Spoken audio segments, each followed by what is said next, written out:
জীবনে অনেক কিছু হারিয়েছি এই 2025-এ। জানি না আর কি কি হারাতে হবে, হয়তো আর হারানোর মতন কিচ্ছু নেই, কারণ যেটা হচ্ছে সব থেকে মূল্যবান জিনিস, তো সেটাকে আমি হারিয়ে ফেলছি আস্তে আস্তে।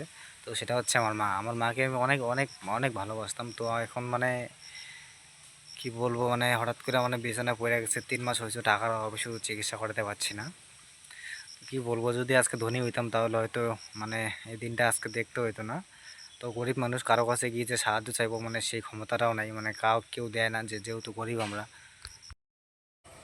তো মারে মানুষ ভাবে যদি আমরা টাকাটা শোধ করতে না পারি, সেই কারণে টাকাটা দিচ্ছে না আমাদেরকে। কারণ আমাদের যে জমি জায়গা সব ছিল, মানে সব জমি জায়গা বন্ধক দিয়ে দিছি, আর কোনো কিছু এখন আমাদের কাছে নাই। অনেক কিছু হারিয়ে ফেলছি, আমার মাকে আমি হারিয়ে ফেলছি আস্তে আস্তে। তো আমরা মানে শিলিগুড়িতে নিয়ে গেছিলাম আমার মাকে, শিলিগুড়ি মেডিকেলে ভর্তি করে রাখছিলাম কয়েকদিন, 4-5 দিনের মতন। তো সেইখানে ডাক্তার দেখলো, ডাক্তার দেখে ডাক্তার কোনো কিছু করতে পারলো না, মানে কোনো রকম একটু পরিমাণও ভালো হয় নাই।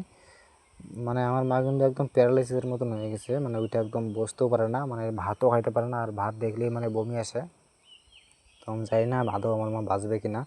আমার প্রবলেম হচ্ছে যে মাথায় প্রবলেম, আর শিলিগুড়ির ডাক্তার বলছে ওনাকে নিয়ে ব্যাঙ্গালোরে যাইতে। তো ব্যাঙ্গালোরে যাওয়ার মতন মানে সামর্থ্য আমাদের কাছে নাই। তো আমি আগেই তোমাদেরকে বললাম যে আমাদের জমি জায়গা যা কিছু ছিল সব আমরা বন্ধক রেখে দিছি। তো এখন আর কোনো কিছু নাই যে এইটা বিক্রি করবো, বিক্রি করে আমার মায়ের চিকিৎসা করবো, এরকম অবস্থায়ও নাই। তো কোথাও গিয়ে যে কাজ করব, মানে কাজ করে যে মানে আমার মাকে ডাক্তার দেখাবো, মানে সেরকম অবস্থায়ও নাই। মানে যেহেতু আমি বাড়িতে বসে আছি 3 মাস থেকে, একটা 3 মাস। তো যখন আর কি আমার মায়ের এরকম হয়ে গেছে, তো তখন আমি বাড়িতে আসছি। তো 3 মাস থেকে আমি এখন অবধি বাড়িতে বসে আছি, কারণ আমার মাকে ছেড়ে আমি কেমন করে থাকবো এখানে। কারণ যদি হঠাৎ করে যদি কিছু হয়ে যায় আমার মায়ের, তো আমি কাজ করি কিন্তু ব্যাঙ্গালোরেই কাজ করি, ব্যাঙ্গালোরে থাকি। কারণ ব্যাঙ্গালোরের রাস্তা মানে আমাদের এখান থেকে 3 দিন লাগে, আর 3 দিনের রাস্তা।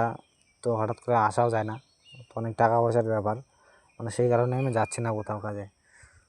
আর যদি কাজ করতে চাইতাম তাহলে হয়তো মানে এতদিন আমার মায়ের চিকিৎসা হয়ে যেত।